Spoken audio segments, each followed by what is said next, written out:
In today's video, I'm going to teach you how to add image over video in DaVinci Resolve. This is a very simple editing technique, but it only works properly if your timeline is set up with the right tracks. So the first thing you want to check is whether you already have more than one track available in your timeline. If you only see a single track, don't worry, because adding another one is quick. Go down to the track area in your timeline and right-click on one of the existing tracks. When the menu appears, click the option to add a track.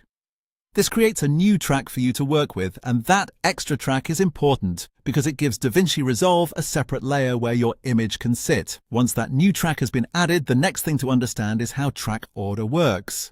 In DaVinci Resolve, higher tracks appear on top of lower tracks. That means if your video is on a lower track and your image is placed on a higher track above it, the image will overlay on top of the video during playback. This is what makes the picture-in-picture or graphic overlay effect possible. From here, take the image you want to use and place it onto that new higher track.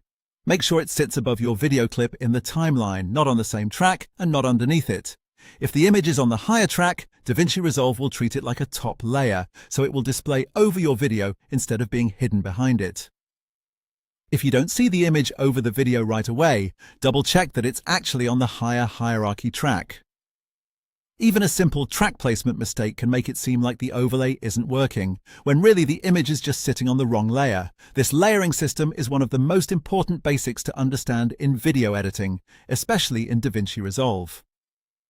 Whenever you want one visual element to appear over another, the element you want on top needs to be placed on the higher track. So, to recap naturally, if you only have one track, right-click and add another one, then place your image on that new track above the video.